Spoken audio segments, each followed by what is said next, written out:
Maskas OPM Enduga dibombardir heli tempur elit TNI, Sebbi merengek ke PBB, puluhan warga mengungsi. Operasi 3 hari 3 malam elit TNI membuat hancur markas Brigjen Egyanus Kogoya di Giarek dan Wosak, Enduga. Serbuan yang berlangsung sejak 10, 11, dan 12 Desember ini membuat 1 batalion pasukan Egyanus Kogoya kocar-kacir.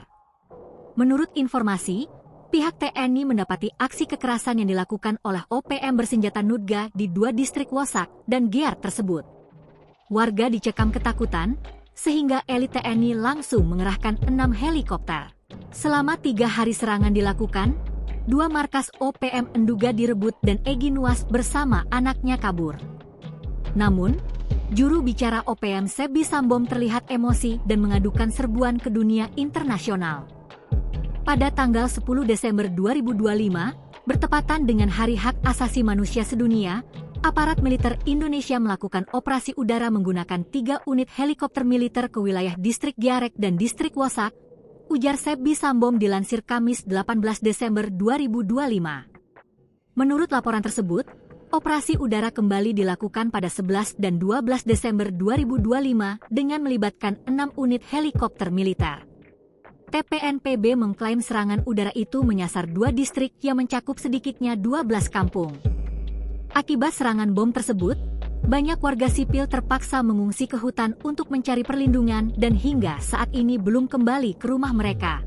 Lanjutnya, Sebbi pun menantang TNI perang terbuka di darat dan hutan, jangan menyerang lewat udara.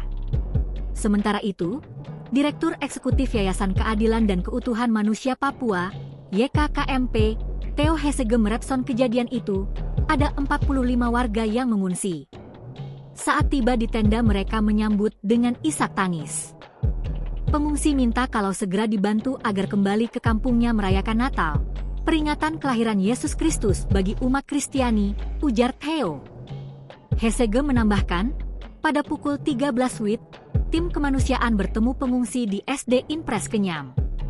Setelah menjelaskan tujuan kedatangan tim juga menyerahkan bantuan berupa beras, air minum, dan mie instan oleh perwakilan DPRD Enduga.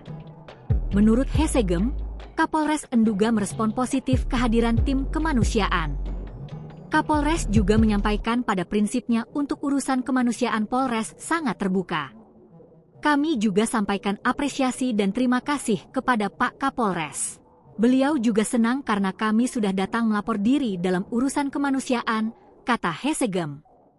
Tim juga sudah bertemu dengan Kapolres Enduga juga bertemu Komandan Kodim 1706, Enduga Letkol Infantri Saeri, SEMM. Dandim juga merespon positif kehadiran tim kemanusiaan. Pak Dandim menyampaikan bahwa pasukan sudah tidak ada lagi di Giarek. Pihaknya akan monitor, ujar Hesegem. Download Tribun X sekarang, menghadirkan lokal menjadi Indonesia.